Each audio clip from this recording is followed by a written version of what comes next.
حقیقت میں موت کو لوگوں نے سمجھا ہی نہیں، اسی لیے موت سے کراہیت کرتے ہیں، موت سے نفرت کرتے ہیں۔ بس میں آج ایک بات مکمل کروں گا مختصر میں کہ مومن کی موت کیا ہے۔ اب تک جو تم نے سنا ہے کہ مرتے وقت یہ ہوتا ہے یہ ہوتا ہے، وہ بھی حق ہے، لیکن کچھ اور بھی ہوتا ہے۔ آئیے اگر مومن کی موت پتہ چل جائے تو مومن بن کر کے مر کے دیکھو، یہ کروڑوں زندگیاں اس موت پہ قربان ہے جسے موت مومن کی موت کہتے ہیں۔ یہ مومن کی موت کیا ہے؟ آئیے بخاری شریف کتاب الزہد کی حدیث پاک کا وہ آخری ٹکڑا مومن کی موت کے بارے میں۔ مگر مومن سن لو کون ہے۔ ایک بات کہوں مومن کسے کہتے ہیں؟ ایک جملے میں کہوں، مسلمان وہ ہے جو اسلام میں داخل ہو جائے، مسلمان وہ ہے جو اسلام میں داخل ہو جائے، اور مومن وہ ہے جس میں اسلام داخل ہو جائے۔ مسلمان وہ ہے جو اسلام میں داخل ہو جائے، اور مومن وہ ہے جس میں اسلام داخل ہو جائے۔ اس کو دیکھو تو اسلام نظر آئے، اٹھتا ہوا دیکھو تو اسلام نظر آئے، بیٹھتا ہوا دیکھو تو اسلام نظر آئے، چلتا ہوا دیکھو تو اسلام نظر آئے، مسکراتا ہوا دیکھو تو اسلام نظر آئے۔ اللہ اکبر! اگر ایک جملے میں بیان کر دوں کہ چلتا پھرتا اسلام اگر کس کو دیکھ کر کے نظر آتا تھا تو ایک جملے میں کہہ سکتا ہوں، تمہارے پیر سید ساجد میاں کو تم نے دیکھا ہوگا، ان کو دیکھ کر کے تم کو چلتے پھرتے تصویر اسلام نظر آتی ہوگی۔ مومن وہ ہے جس میں اسلام داخل ہو جائے۔ ہم تو اسلام میں داخل ہو کر مسلمان ہو گئے ہیں، مومن کب بنو گے؟ اسلام پسند تو ہوئے ہو، اسلام پسند تو ہوئے ہو، اسلام پابند کب بنو گے؟ مومن کی موت کیا ہے؟ سن لو مومن کی موت کسے کہتے ہیں۔ مومن کی موت کتاب الزہد بخاری شریف کی حدیث کا وہ آخری ٹکڑا جو بار بار ہم اپنے جلسوں میں سنتے ہیں۔ اللہ فرماتا ہے میں اس کے ہاتھ ہو جاتا ہوں، اس کے پیر ہو جاتا ہوں، اس کی آنکھ، یہ آپ سنتے ہیں۔ اس حدیث کا آخری ٹکڑا یہ ہے، حدیث قدسی ہے۔ اللہ فرماتا ہے مجھے کسی کام کے کرنے میں تردد نہیں ہوتا۔ سن لیں مومن کی موت کیا ہے۔ اللہ فرماتے ہیں مجھے کسی کام کے کرنے میں تردد نہیں ہوتا۔ تردد کسے کہتے ہیں؟ میں اس کو اللہ کے لیے ابھی بیان نہیں کر رہا ہوں، لیکن ہم اپنی زبان میں تردد کہتے ہیں، ملانے کے لیے نہیں، ابھی اس سے ہٹ کر کہہ رہا ہوں۔ تردد کسے کہتے ہیں؟ آپ کہہ رہے تھے سردی بہت ہے، تردد ہو رہا ہے کہ جلسے میں جائیں یا نہ جائیں، سفر لمبا ہے، سفر لمبا ہے کہ چہلم شریف پہ شرکت کریں یا نہ کریں، محفل ٹھنڈی ہو گئی ہے، سلیم میاں کو تردد ہو رہا ہے، امین القادری کو مائک دیں یا نہ دیں۔ یعنی کسی کام کے کرنے یا نہ کرنے کی کیفیت کو تردد کہتے ہیں، اس انسان فیصلہ نہ کر سکے۔ لیکن ہم اللہ کے لیے یہ نہیں کہتے، کیونکہ ہمارا پورا مسلک بھی ادب ہے اور پورا مذہب بھی ادب ہے۔ مگر آپ سمجھ چکے ہوں گے ملانے کے لیے اللہ فرماتا ہے، خود فرماتا ہے کہ مجھے کسی کام کے کرنے میں تردد نہیں ہوتا۔ اگر اس کو سمجھانے کے لیے کہیں تو یہ کہہ سکتے ہیں وہ رات کو دن میں بدل دیتا ہے، تردد نہیں ہوتا۔ آبادیوں کو ویرانے میں بدل دیتا ہے، تردد نہیں ہوتا۔ اللہ اکبر! کشتیوں کو طوفان سے ٹکرا کر کے ختم کر دیتا ہے، تردد نہیں ہوتا۔ پیدا کرنے والی ماں کی جان نکال کر کے بچے کو، ایک لمحے کے بچے کو یتیم کر دیتا ہے، تردد نہیں ہوتا۔ دھوپ میں بارش برساتا ہے، تردد نہیں ہوتا۔ زمین سے پودا نکالتا ہے، تردد نہیں ہوتا۔ شفق کا جمال، افق کی سرخی، ستاروں کی انجمن، چاند کی چاندنی، سورج کی روشنی، یہ سب دیتا رہتا ہے، چھینتا رہتا ہے، تردد نہیں ہوتا۔ مگر کیا فرماتا ہے؟ کسی کام کے کرنے میں تردد نہیں ہوتا، مگر جب میں ایک کام کرنے لگتا ہوں ترددی تو مجھے تردد ہونے لگتا ہے۔ اللہ کو کسی کام کے کرنے میں تردد نہیں ہوتا، لیکن جب فرماتا ہے ایک کام کرنے لگتا ہوں تو مجھے تردد ہوتا ہے۔ مولا وہ کام کیا ہے؟ تو فرمایا جب میں بندے مومن کی موت کا فیصلہ کرنے لگتا ہوں تو مجھے تردد ہوتا ہے کہ میں اس کی موت کا فیصلہ کروں، اور وہ پسند کرے نہ کرے۔ یہ مومن کی موت ہے، یہ مومن کی موت ہے۔ موت مومن کے وقت قدرت فرما رہی ہے مجھے تردد ہوتا ہے۔ پھر مولا تو کرتا کیا ہے؟ کیا کرتا ہے؟ تو فرماتا ہے میں اس کے پاس اپنے فرشتوں کو بھیجتا ہوں. یعنی تم عرس کا میلہ بعد میں لگاتے ہو، اس کے پاس فرشتوں کا میلہ پہلے لگتا ہے. ہاں، سردی کے اس موسم میں صابر پاک کی زمین پر بیٹھنے والوں کو نہیں کہہ سکتا کہ اس پہ سبحان اللہ بولو، لیکن اتنا ضرور کہہ سکتا ہوں کہ سردی کتنی ہو، عشق صابر کبھی دل کو ٹھنڈا نہیں ہونے دیتا، اس لیے کہ عشق کی آگ تو جہنم کی آگ کو بھی بجھا سکتی ہے. اے عشق تیرے صدقے جلنے سے چھٹے سستے، جو آگ بجھا دے گی وہ آگ لگائی ہے. نعرہ تکبیر، نعرہ رسالت.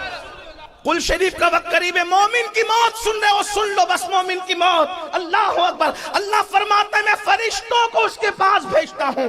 اس مضمون کو قرآن یوں بیان کرتا ہے. حضرت مجاہد اس کی تفسیر میں بیان کرنے کی مضمون کیا ہے؟ قرآن کہتا ہے ان الذین قالوا ربنا اللہ ثم استقاموا تتنزل علیہم الملائکہ الا تخافوا ولا تحزنوا وابشروا بالجنة التي کنتم توعدون.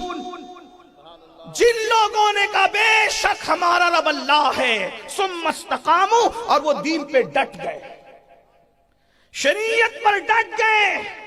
قبرستان میں چرس اور بھنگ پینے والے صوفی نہیں ہیں، دین پر ڈٹنے والے صوفی ہیں.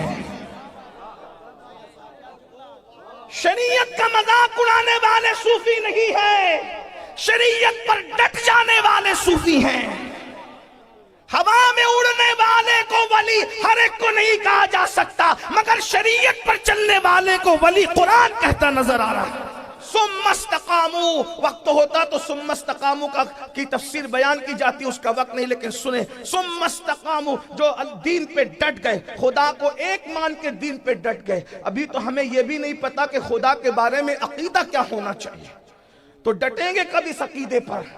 یہاں تو حال یہ ہے کہ ابھی بھی یہ عقیدہ ہے کہ کالی بلی سامنے سے چلی جائے گی تو دن برا گزرے گا، الٹی آنکھی پھڑکے گی تو پتہ نہیں کیا ہوگا. نادانو، ہم وہ لوگ نہیں ہیں، ہم تو وہ لوگ ہیں خیر ہی و شر ہی من اللہ تعالی، ہر خیر اسی کی طرف سے ہے اور ہر شر اسی کی طرف سے، اور اس میں بھی کروڑوں حکمتیں ہیں.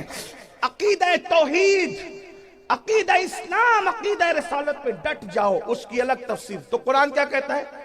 تتنزل علیہم الملائکہ. یہ عربی زبان کی خوبصورتی ہے. میں علماء کی معلومات میں کوئی اضافہ نہیں کر رہا ہوں، آپ کی دعا لینا چاہتا ہوں.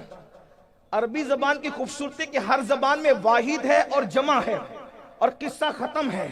یہ عربی زبان کا حسن ہے، یہاں واحد ہے، تثنیہ ہے، جمع قلت ہے، جمع کثرت ہے نا.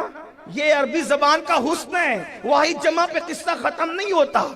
واحد ایک کو کہتے ہیں، تثنیہ دو کو کہتے ہیں، جمع قلت 3 سے شروع ہو کر 9 پر ختم ہو جاتی ہے، اور جمع کثرت 10 سے شروع ہو کر اس کی کوئی حد نہیں ہوتی. اب قرآن کیا کہہ رہا ہے؟ جو لوگ دین پر شریعت پہ ڈٹ جاتے ہیں، تتنزل علیہم الملائکہ، ان پر اللہ کے فرشتوں کی جماعت نازل ہوتی ہے. نہ واحد کا سیگا، نہ تثنیہ کا، نہ جمع قلت کا، جمع کثرت کے سیگے کے ساتھ کہا جا رہا ہے. 1 2 4 فرشتے نہیں آتے، بلکہ لاکھوں فرشتوں کی جماعت ان کے پاس آتی ہے، اور ان کے پاس بیٹھتے ہیں، بات کرتے ہیں. کہتے کیا؟ اللہ تخافو، گھبرانا مت، ولا تحزنو، خوف مت کھانا، غم مت کرنا، وَأَبْشِرُوا بِالْجَنَّةِ الَّتِي كُنْتُمْ تُوعَدُونَ. موت بعد میں آ رہی ہے، جنت کی خوشخبری پہلے سنائی جا رہی ہے، جنت کا مزدہ سنایا جا رہا ہے. فرشتے بتاتے ہیں یہ نعمت ہے، یہ نعمت ہے، یہ نعمت ہے، یہ نعمت ہے، جنت کی یہ نعمت ہے، یہ نعمت ہے، یہ نعمت ہے. تو وہ بندہ مومن اللہ والا کہتا ہے فرشتوں یہ دیدار وہاں ہوگا، یاروں سے ملاقات ہوگی، پیاروں سے ملاقات ہوگی، رسول سے ملاقات ہوگی. جو بھی فرشتے بتاتے ہیں تو وہ مومن بندے کا کیا کہتا ہے؟ فرشتوں یہ ملے گا کب؟ تو فرشتے کہتے ہیں جب تک مرو گے نہیں، روح نہیں نکلے گی جسم کے پنجرے سے تب تک کہ یہ نعمتیں نصیب نہیں ہونا. تو وہ اللہ والا خود کہتا ہے فرشتوں پھر دیر کس بات کی ہے, ذرا جلدی کرو نا, ہم بھی دنیا سے جانے کے لیے تیار ہیں. ادھر مومن مرنے کے لیے تیار ہوتا ہے, ادھر قدرت اس کی موت کا فیصلہ کرتی ہے. اور جب مومن دنیا سے جاتا ہے تو حدیث پاک میں آتا ہے فرشتے لاکھوں کی حسب مراتب, کسی کے میت کے لیے 500 آتے ہیں, کسی میں ہزاروں آتے ہیں, کسی میں 70,000 آتے ہیں, کسی میں لاکھوں آتے ہیں, کسی میں تا حد نگاہ آتے ہیں, اور 2 جنت کے کفن لے کر آتے ہیں, اور جنت کے کفن لا کر اور پھر مشک سے زیادہ قیمتی خوشبو جنت کی لے کر آتے ہیں. حدیث پاک میں آتا ہے اس خوشبو وہ زمین سے اٹھتی ہے, آسمان کے فرشتے محسوس کرتے کہتے ہیں آج زمین سے کیسی خوشبو اٹھ رہی ہے. تو کہا جاتا ہے کسی مومن کی روح کے لیے یہ جنت کی خوشبو لائی گئی ہے. 2 جنتی کفن لاتے ہیں اور بتائیں حضرت ملک الموت روح بعد میں نکالتے, پہلے اس کو خوشخبری دیتے ہیں اے نفس مطمئنہ یا ایتھا النفس المطمئنہ ارجعی الی ربک راضیۃ مرضیہ فادخلی فی عبادی وادخلی جنتی. اس کو بشارت دیتے, اسی پہ بس نہیں. علامہ سیوطی لکھتے ہیں کہ اللہ اکبر, فرشتے کہتے تجھے اللہ نے سلام کہا ہے, اور جب اس کی روح نکلتی ہے آقا فرماتے ہیں آٹے سے جیسے بال نکلتا ہے اسی طرح مومن کی روح نکلتی ہے, یا بھرے ہوئے مشکیزے سے جیسے پانی ٹپکتا ہے ویسے مومن کی روح نکلتی ہے. اور تیسری تمثیل فرمائی دودھ پیتا ہوا بچہ جیسے دودھ پیتے پیتے سو جاتا ہے, ماں کا پستان منہ سے چھوٹ جاتا ہے, بچے کو خبر نہیں ہوتی, ایسے مومن کی روح نکلتی ہے, اس کو پتا بھی نہیں چلتا. کیوں؟ اس لیے کہ ادھر روح نکل رہی ہوتی ہے, ادھر جس کے عشق میں جان دے رہا ہوتا ہے اس نبی کا جلوہ سامنے ہوتا ہے. میرے امام کہتے ہیں جان تو جاتے ہی جائے گی قیامت یہ ہے, اب یہاں مرنے پہ ٹھہرائے نظارہ تیرا. ارے حسن یوسف موجود ہو تو انگلیاں کٹنے کا درد نہیں ہوتا, حسن مصطفیٰ موجود ہو تو روح نکلنے کی تکلیف کیسے ہو سکتی. اس شان سے مومن دنیا سے جاتا ہے, اور جب وہ دنیا سے جاتا ہے اللہ اکبر فرشتے اس کی روح کو اس کفن میں لپیٹتے ہیں اور خوشبو میں بساتے ہیں, اور اس جب پہلے آسمان پہ جاتے ہیں تو کہتے کون ہے, تو دنیا میں جس نام سے اس کو پکارا جاتا تھا اسی نام سے اس کو بتاتے ہیں, اور سارے فرشتے اس کے لیے مغفرت اور رحمت کی دعا کرتے ہیں, یہاں تک کہ سدرۃ المنتہا تک اس کی روح پہنچتی. خدا کے دربار میں اس کی. یہی تو بات ہے, دنیا میں کوئی مذہب ایسا نہ ملے گا جو موت کے دن خوشی مناتا ہو, اور نہ کوئی مسلک ایسا ملے گا جو موت کے دن خوشی مناتا ہو. مذہب میں اسلام ہے اور مسلک میں صرف اہل سنت و جماعت ہے. سب تو مرن دن کو غم کا دن مناتے, یہ سنی ہی ہے جو موت کے دن کو عرس کا دن قرار دیتے ہیں. وجہ کس کا مر کے کہاں گیا یہ وہ جانے, جو ہمارے ہوتے ہیں وہ خدا کا وصال پانے کا شرف حاصل کرتے ہیں. اسی لیے تو ہم کہتے ہیں, بڑے مزے میں کہتے ہیں, سنیوں اگر نبی سے وفا کی ہے اور سچے مومن بنے ہو تو جتنی خوشی مدینے جانے میں ہے اس سے زیادہ خوشی مر جانے میں ہے, کیونکہ مدینے جاؤ تو گنبد نظر آتا ہے اور مر جاؤ تو گنبد والا نظر آتا ہے. یقین تو پیدا کرو. اور پھر میرے آقا علیہ الصلوۃ و تسلیم فرماتے ہیں جب مومن کو اس کی قبر میں رکھا جاتا ہے تو فرشتے آتے ہیں. حضرت ام المومنین سیدہ عائشہ صدیقہ نے کہا یا رسول اللہ, فرشتوں کی شکل جو آپ نے بتائی اب مجھے ڈر لگتا ہے. کیا شکل ہے فرشتوں کی؟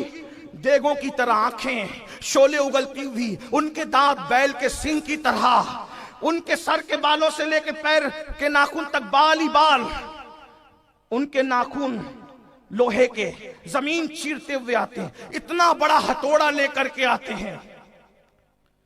اگر جن اور انس مل کے اٹھانا چاہے تو نہ اٹھا سکے, اور آ کر جوڑ کر کے کہتے ہیں مر رب کا, بتا تیرا رب کو. کہ یا رسول اللہ آپ نے جو جب سے نقشہ کھینچا ہے منکر نکیر کا مجھے تو نیند بھی نہیں آتی.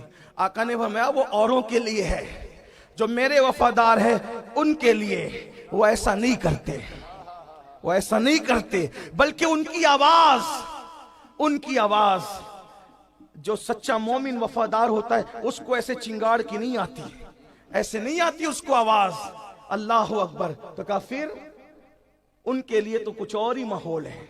بلکہ نکیرین، میرے امام نے کہا نکیرین کرتے ہیں تعظیم میری.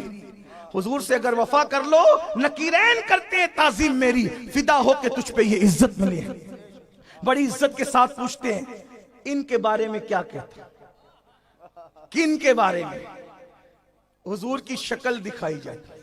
بلکہ حضور، ہم سنیوں کا عقیدہ ہے حضور قبر میں تشریف لاتے ہیں، قبر میں لہرائیں گے تا حشر چشمے نور کے جلوہ فرما ہوگی جب طلعت رسول اللہ کی. ارے بتاؤ جب حضور آ گئے تو غم کس بات کا؟ واللہ وہ یثرب کی مٹی پر قدم رکھ دے تو وہ مدینہ ہو جائے، اگر وہ ہماری قبر میں قدم رکھ دے تو وہ بھی جنت کے باغوں میں سے باغ ہو جائے. حضور قبر ان کے بارے میں کیا کہتا تھا؟ تو کیا کہتے تھے؟ ارے جب صابر پاک کو اپنی طرح نہیں سمجھتے تھے تو ان کو اپنی طرح کیسے سمجھتے؟ جن کی جماعت میں صابر جیسا نہیں ہے وہ اپنی طرح سمجھتے ہیں اپنے آپ کو صابری کہہ کر. صابری کہلانا اور ہے، صابری بن جانا اور ہے. کسی کو دام میں سمیٹنے کے لیے صابریت کا ٹائٹل لگانا اور ہے. یاد رکھنا ٹوپی کا کلر صابری نہیں بناتا یا صابریت کا ٹائٹل صابری نہیں بناتا جب تک صابر پاک کی طرح کسی کا عقیدہ نہیں ہو جاتا. عقیدہ ضروری ہے. یاد رکھنا آپ کے ارد گرد بہت ہے صابری کہنے کے بعد بھی صابر پاک والا عقیدہ نہیں ہے، کیونکہ صابر پاک نے تو کبھی نہ اپنے دادا کو اپنی طرح سمجھا نہ اپنے نانا کو اپنی طرح سمجھا. یہ کون سے صابری ہے؟ اللہ اکبر. ارے تم صابر پاک جیسے نہیں ہو سکتے. 12 منٹ کھڑے ہوتے ہو تو کمر درد کرنے لگتی ہے، بلکہ 50 سال کی عمر میں کرسیوں پہ بیٹھ کے نماز پڑھتے ہو. تانا نہیں دے رہا ہوں، ان کو کہہ رہا ہوں جو لوگ اس کے قابل ہیں ان کو کہہ رہا ہوں. لیکن یہ ہمارا صابر ہے جو 12 سال تک کے کھڑا رہا ہے لیکن اللہ اکبر کبھی کسی مرض کا اظہار نہ ہو سکا. صابر کی طرح کھڑے نہیں رہ سکتے، صابر پاک کی طرح. اور وہاں تو پھر بات ہی کچھ اور ہے. نبی کو مر کے مٹی میں کہنے والوں سن لو، تم صابری نہیں ہو سکتے، کیونکہ ہمارا صابر تو وہ ہے جو خود کا جنازہ پڑھانے کے لیے تشریف لاتے ہیں اور بتاتے ہیں جب علی احمد کا یہ حال ہے تو جو اصل علی ہے اس کی شان کیا ہوگی اور جو اصل احمد ہے اس کی شان کیا ہوگی.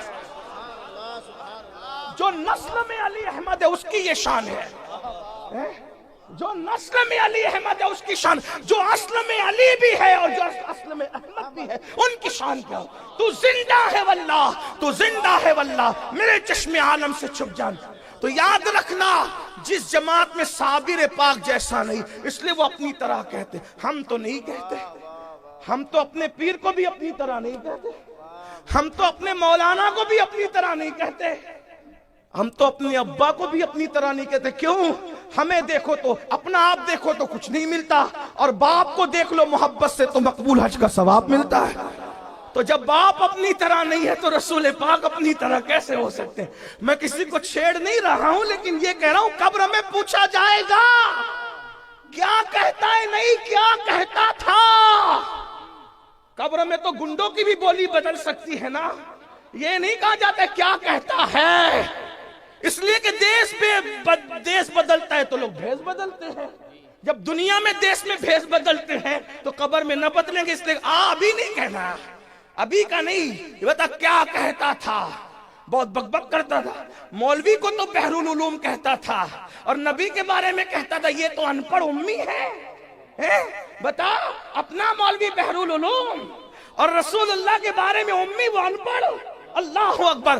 اس لیے یاد رکھنا اللہ اکبر قاسم نعمت کے لیے کہتا تھا کہ وہ تو اپنی بیٹی کی بخشش نہیں کرا سکتے، جبکہ اسی رسول نے فرمایا مومن کا کچا بچہ اگر ماں کے پیٹ سے گر جائے گا وہ بھی اپنے ماں باپ کی مغفرت کرائے گا. ارے جب کچا بچہ ماں باپ کو جنت میں لے جا سکتا ہے تو سید المعصومین کی شان کا عالم کیا ہو. اس لیے عقیدہ بھی درست کرو، اصل خانقاہیت دو چیزوں کا نام ہے، ایک تو سچا عقیدہ اور ایک تو خدمت خلق. اور یہ دونوں چیزیں اگر آپ دیکھنا چاہیں تو آپ سیدی ساجد میاں کے اندر دیکھ سکتے ہیں. عقیدے کا اعتدال اور خدمت خلق کا آپ نے تو سن چکے. میرے پاس وقت ہوتا تو میں عرض کرتا، لیکن میں بات ختم کر رہا ہوں. تو قبر میں کیا پیاری پیاری من موہنی صورت دکھائی جائے ان کے بعد، اور پھر اگر کہتا تھا ان کے بارے میں تو پھر کیا کہو گے؟ جو کہنے کی عادت تھی وہی کہو گے. ہمارا تو دل ہی نہیں بھرتا کیا کہوں، سرور کہوں کہ مالک و مولا کہوں تجھے، باغ خلیل کا گل زیبا کہوں تجھے، ہرما نصیب ہوں تجھے امید کے کہوں، جانے مراد مراد نہیں جانے مراد، کانے تمنا کہوں تجھے. اللہ رے تیرے جسم منور کی تابشیں، اللہ رے تیرے جسم منور کی تابشیں، اے جانے جاں میں جانے تجلا کہوں تجھے. صبح وطن پہ شام غریباں کو دو شرف، بے کس نواز گے سو والا کہوں تجھے. مجرم ہوں اپنی افو کا ساما کروں شہا، مجرم ہوں اپنی افو کا ساما کروں شہا، یعنی شفیعی روز جزا کا کہوں تجھے. اور تیرے تو وصفائے بے تنائی سے ہے بری، حیران ہوں میرے شاہ میں کیا کیا کہوں تجھے. کہہ لے گی سب کچھ ان کے سنا خاک خاموشی، چپ ہو رہا یہ کہہ کے میں کیا کیا کہوں تجھے. لیکن رضا نے ختم سخن اس پہ کر دیا، خالق کا بندہ خلق کا آقا کہوں تجھے. نمی دانم سے منزل بود شب جائے کہ من بودم، بہر سے رقص بہر سو رقص بسمل بود شب جائے کہ من بودم. پری پیکر نگارے پری پیکر نگارے پری پیکر نگارے، سرو قد لالا رخسارے سراب آفت دل بود شب جائے کہ من بودم. خدا خود میرے مجلس بود اندر لام کا خسرو، محمد شمع محفل بود شب جائے کہ من بودم. وَأَحْسَنُ مِنْ کَلَمْ تَرَقَّتْ عَيْنِي وَأَجْمَلُ مِنْ کَلَمْ تَلِدِ النِّسَاء خُلِقْتَ مُبَرًّا مِنْ كُلِّ عَيْبٍ كَأَنَّكَ قَدْ خُلِقْتَ كَمَا تَشَاءُ. جامی کہتے آیات قرآن ابرویت، تفسیر قرآن گیسویت، روح تو قرآن ماں ایمہ توئی. اللہ کی سرتاب قدم شان ہے یہ، انسان ہی انسان یہ انسان ہے، انسان ہے انسان وہ انسان ہے یہ. قرآن تو ایمان بتاتا ہے انہیں، ایمان یہ کہتا ہے میری جان ہے. یہاں جو کہنے کی عادت تھی وہی کہو گے. کیا حسن ہے سید ابرار تمہارا، اللہ بھی ہے طالب دیدار تمہارا. کیوں دید کے مشتاق نہ ہو حضرت یوسف، اللہ کا دیدار ہے دیدار تمہارا.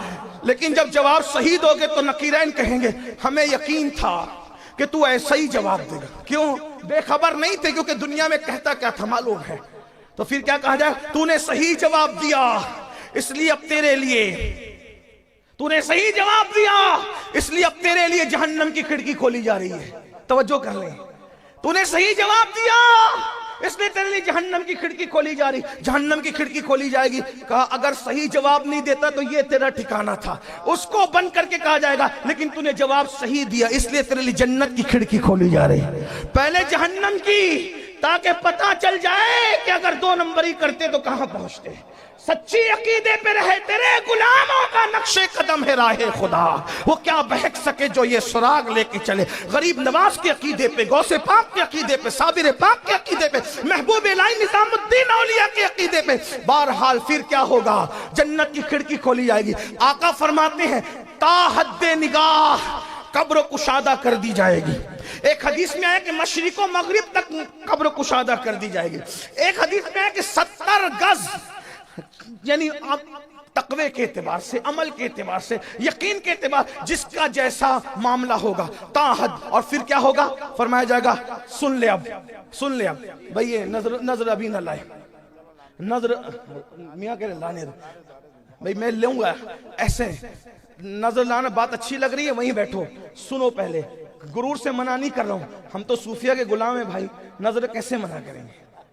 لیکن طریقہ بتا رہا ہوں دینے کا. بات پسند آئے نا، ایک جیب سے نکالو دوسری جیب میں رکھو، اور فجر کی نماز محلے کی مسجد میں جا کے پڑھو. امام صاحب سے کہنا یہ تمہاری طرف سے بھی ہے یہ امین القادری صاحب کی طرف سے بھی، دونوں کی طرف سے پیش کر دینا، تمہیں بھی ثواب مجھے. میری نظر ہے نا جیب میں رکھو، ادھر مت لاؤ. تھوڑا سنو، غور سے سنو، بات اینڈ کی طرف جاری، ٹائم ابھی یہ نہیں ہے بات کرنے کا.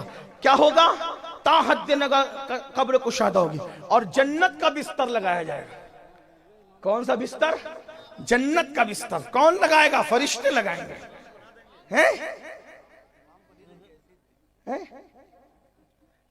میں نے کہا جہاں جہاں لوگوں نے دیا، اور اگر وہ نہیں دیں گے جیب میں رکھ کے تو وہ میری امانت ہے، دیں گے وہ، میری قوم پر مجھے اعتماد ہے۔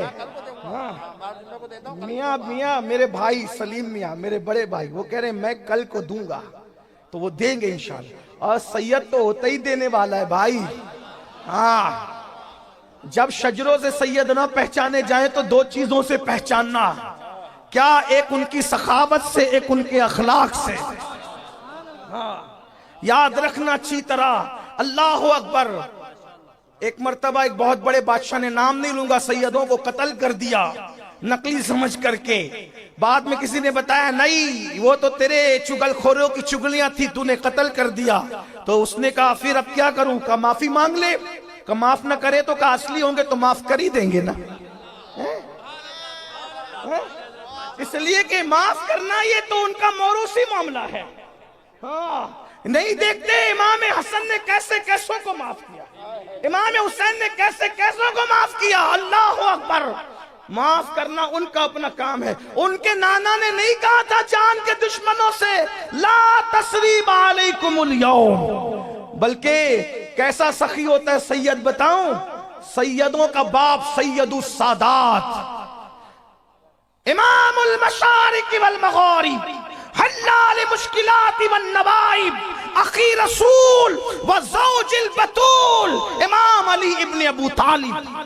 این جنگ کی حالت میں ایک یہودی پہ تلوار اٹھائی، اس نے ہاتھ پھیلا کے کہا علی بھیک میں تلوار دے دو، اٹھائی ہوئی تلوار دے دو۔ کوئی جنگ میں تلوار دیتا ہے؟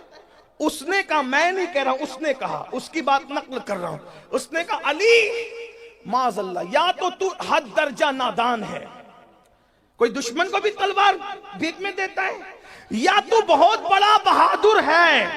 دوسری بات صحیح تھی۔ تو مولا نے کہا کیوں ایسا کہتا ہے؟ کہا دشمن کو بھی کوئی تلوار حالت جنگ میں دے دیتا اور نہتا ہوتا ہے۔ فرمایا یہ میرے گھر کی ریت ہے، ہم جو مانگنے والے کو نہیں دیکھتے دوست ہے یا دشمن ہے، جو ہاتھ پھیلا دیتا ہے اس کو عطا کر دیتے ہیں۔ جس دروازے سے یزید بھی محروم نہ گیا، ہم کہاں محروم جائیں گے؟ یزید نے ہاتھ مانگا تھا، امام نے ہاتھ نہیں دیا چونکہ وہ غیرت تھی، لیکن سر دے دیا، یہ سخاوت تھی۔ ہاں دیا تو اس کو بھی، جہاں سے یزید محروم نہ جائے ہم لوگ کہاں محروم جانے۔ آؤ در زہرا پر پھیلائے ہوئے دامن، نسل کریموں کی لجپال گھرانہ ہے۔ بات دور نکل گئی، کیا عرض کر رہا تھا سن لیں۔ جنت کا بستر بچھایا جائے گا، اور جنت کا بستر بچھا کر کہا جائے گا نم کا نومت العروس، ایسے سو جا جیسے پہلی رات کی دلہن سوتی ہے۔ اب میری زبان حیا اس کا مکمل تبصرہ نہیں کر سکتی بزرگوں کی موجودگی میں کہ پہلی رات کی دلہن کیسے سوتی ہے، لیکن اتنا اشارہ کر کے ختم کر دوں گا بات کو کہ پہلی رات کی دلہن کو سجایا جاتا ہے، سنوارا جاتا ہے۔ آپ کو رات کو کیوں سنوارتے ہیں دلہن کو؟ سونے والا بھی کوئی سنورتا ہے؟ جس کو سونا ہے اس کی زلفیں تو بکھرنا ہے، جس کو سونا ہے اس کے کپڑوں کی استری تو ختم ہونی ہے، جس نے سونا ہے اس کی خوشبو نے توڑ جانا ہے۔ پھر رات کو دلہن کو کیوں سنوارتے ہیں؟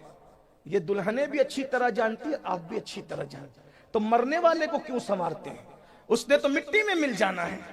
سفید جوڑا، خوشبو، عطر، اتنا، ارے لوگ پتہ نہیں کس کو سادگی کہتے ہیں۔ لوگ سمجھتے ہیں کہ میلے کچیلے کپڑے پہننے کا نام سادگی ہے۔ میں نے کہا جو اپنے کپڑے صاف نہیں رکھ سکتے وہ اپنے دل کیا صاف رکھے۔ ہاں میلے کچیلے کپڑے پہننے کا نام سادگی نہیں ہے، یا ہلکے پھلکے کپڑے پہننے کا نام سادگی۔ ہم لوگ قادری لوگ ہیں، ہمارا قادری تصوف ہے، لیکن چشتی اس اعتبار سے کہ ہم ہندوستانی ہیں، ہم قادری ہو کر کے کہتے ہیں کہ جو ہندوستان میں پیدا ہو پہلے وہ چشتی ہے، بعد میں سب کچھ ہے، کیونکہ قادریت بھی ملی ہمیں چشتیت کی وجہ سے۔ اور ہم لوگ سلسلوں کو خانوں میں نہیں بانٹتے، اولیاء اللہ خانوں میں بانٹنے کے لیے نہیں آئے تھے، وہ تو پوری کائنات کو اپنے فیضان سے یکساں سیراب کرنے کے لیے آئے تھے، اور انہوں نے سیراب کیا الحمدللہ۔ تو میں بات کیا عرض کر رہا تھا، ہمارا قادری تصور، اچھا کھاؤ، اچھا پہنو، اچھا عمل کرو۔ سادگی دل کی کیفیت کا نام ہے۔ قیمتی کپڑے پہن کے مغرور مت ہونا، یہ سوچنا کہ اس نے پہنایا میری پہننے کی اوقات نہ تھی، یہ سادگی ہے۔ بات سمجھ میں آتی ہے؟ ہاں ہمارے یہاں تو اسلام کہتا ہے، حدیث ہے، آقا علیہ السلام فرماتے اپنے مردوں کو بھی اچھا کفن دیا کرو، کیونکہ وہ کفن بھی ایک دوسرے کا دیکھ کر خوش ہوتے ہیں۔ بھئی یہ قبر 2 گز زمین نہیں ہے صرف مومن کی، اس میں تو رشتہ داروں سے ملاقاتیں بھی ہیں، بیٹھ کر باتیں بھی ہیں، حدیث پاک ہے، اٹھا کر دیکھے کتب احادیث، یہاں تک پوچھا جاتا ہے نئی آنے والی روح سے میرا بیٹا کیسا ہے اور فلاں کی بچی کیسی ہے، اس کی شادی ہوئی کہ نہیں ہوئی۔ قبر میں یہ بھی باتیں ہوتی ہیں۔ پٹتے وہ ہیں جو یہاں پٹنے جیسا کام کرتے ہیں، لیکن مومن کی قبر تو جنت کے باغوں میں سے باغ ہے، الحمدللہ۔ تو وہاں شادی بیاہ کی بات بھی ہوتی ہے۔ اگر آپ کو بہت زیادہ نہیں معلومات ہے تو اردو زبان میں شرح الصدور علامہ جلال الدین سیوطی کی کتاب، اس کا ترجمہ آ چکا ہے، آپ اس کو پڑھ لیں، آپ کا یقین پختہ ہوگا موت کتنی خوبصورت چیز ہے۔ میرے آقا فرماتے ہیں موت تحفہ مومن کے لیے محب کو محبوب سے ملا دیتی ہے۔ تو بہرحال عرض کیا کر رہا تھا، دلہن کو سجایا جاتا ہے۔ اور ایک بات بتاؤں، شریف گھرانوں کی دلہن اکیلے نہیں جاتی شوہر کے یہاں، بارات کے ساتھ جاتی ہے۔ یہ اور بات ہے کہ آج مسلمانوں نے بارات کو بھی بدل دیا، بارات ہمیشہ دلہن کے ساتھ جایا کرتی تھی، اب دولہے کے ساتھ جاتی ہے۔ وہ دلہن کے ساتھ کیوں جاتی تھی، اس کو بارات کیوں کہتے ہیں؟ جیسے کسی عمل کرنے والے کو با عمل کہتے ہیں۔ میں کوئی محقق آدمی نہیں ہوں، طالب علم ہوں، سمجھانے کی کوشش کر رہا ہوں، غلطی ہوگی تو یہیں سے اصلاح ہو۔ با عمل کہتے ہیں مطلب عمل والا، با وقار وقار والا۔ تو یہ بارات رات والے، یہ کیوں؟ جب دلہن جاتی تھی رات کو شوہر کے گھر تو محلے رشتہ دار سب اس کو پہنچانے جاتے تھے کہ رستے میں کوئی لوٹ نہ لے۔ بہت ساز و سامان اور سجی دھجی رہتی تھی نا، ڈاکو اپنا کام نہ کر۔ تو اور پھر دوسری بات یہ ہے، چوری چپ کے تو نہیں جاتی شریفوں کی دلہنیں، اللہ اعلان جاتی ہیں، کیونکہ جن کے نکاح چوری چپ کے ہوتے ہیں وہ چوری چپ کے جاتے ہیں۔ ہمارے یہاں نہ چوری چپ کے نکاح ہے اور نہ چوری چپ کے آنا جانا ہے، ہمارے یہاں تو بارات کے ساتھ ہے۔ لوگ آج بارات کے بھی مخالف ہو گئے، یہ بارات نہیں ہونی چاہیے، میں نے کہا اس کی بھی کوئی حکمت ہے، لیکن بہرحال وہ بارات کے ساتھ جاتی ہے، پتہ چلتا ہے شریفوں کی دلہن جائے۔ ادھر بھی بارات ہے اور ادھر بھی بارات ہے۔ مومن کا جنازہ نہیں دیکھتے، کس شان کا ہوتا ہے؟ اگر نہیں دیکھا تھا تو ساجد میاں کے جنازے کا تصور کر لو، دیکھتے نہیں کتنے جنازے میں لوگ۔ بہرحال تو ایسے سو جیسے پہلی رات کی دلہن، پہلی رات کی دلہن جب سوتی ہے لوگوں کو لگتا ہے کہ وہ سو گئی، لیکن وہ سوتی نہیں ہے، وہ چادر مخ پر ڈال کر کسی کے منتظر ہوتی ہے۔ گوری سوئے سیج پر مخ پر ڈارو کیش، چل خسرو گھر آپ نے سام بھئی سو دیس، سانج بھئی سو دیس۔ ہاں وہ ڈال کر چہرے پہ نقاب اوڑھ کر کے، گھونگھٹ ڈال کر کے، چادر اوڑھ کر کے سوتی، کس کے لیے؟ کوئی اور نہ جگائے گا اس کو، محبوب جگائے۔ سب سمجھتے سو گئی سو گئی سو گئی سو گئی، لیکن محبوب کے قدموں کی آہٹ آتی ہے اور وہ اٹھ کر بیٹھ جاتے بلا تمثیل۔ اس کو کہا جائے سو جا ایسے جیسے پہلی رات کی دلہن سوتی۔ کون جگانے؟ اس کو اس کا محبوب جگانے آئے گا، اس کو اس کا محبوب جگانے۔ آج پھولے نہ سمائیں گے کفن میں آسی، قبر کی شب ہے کرس گل سے ملاقات کی رات۔ یہ مومن کی موت کا ہلکا سا تصور ہے جو میں نے پیش کیا۔ اگر میں زیادہ اور پیش کروں تو کہیں ایسا نہ ہو کہ سردی میں ایک دو، اس لیے کچھ نہیں کہنا چاہتا، ہاں آپ کی بددعا نہیں لینا چاہتا، میں اسی پہ بات پوری کرتا ہوں۔ اللہ ساجد میاں کے شہزادوں کو، کعب میاں، مخدوم میاں اور جو شہزادے ہیں ان کے والد کا سچا جانشین بنائے۔ ان کے والد نے علمی کام بہت کیا، اور جو علم کے ذریعے سے زندہ رہتا ہے اسے موت نہیں آ سکتی۔ اور اصول بلاد ممبئی عظمیٰ میں سمجھتا ہوں کہ رقبے کے اعتبار سے سب سے بڑا دارالعلوم اگر کسی کا ہے تو وہ ساجد میاں صاحب رحمۃ اللہ علیہ کا قائم کردہ ہے، اور کئی مقامات پر انہوں نے ادارے قائم کیے۔ اور آج میں آپ سے کہنا چاہتا ہوں ہماری قوم کو علم کی بڑی ضرورت ہے، آپ بھی علم حاصل کیجئے، اپنے بچوں کو بھی پڑھائیے، خود بھی پڑھیے۔ ہمارے ماہریرہ کے مشائخ نے اعلان کیا ہے آدھی روٹی کھائیں گے، بچوں کو پڑھائیں گے، اپنے بچوں کو پڑھاؤ، بچیوں کو پڑھاؤ، ایجوکیشن کو عام کرو۔ ہر بچہ کم سے کم گریجویٹ ہونا چاہیے، 10ویں 12ویں پڑھا کر بچوں کو ڈراپ آؤٹ مت کرو۔ لوگ کہتے تعلیم مہنگی ہو گئی، نہیں، موبائل بھی تو مہنگا ہوا.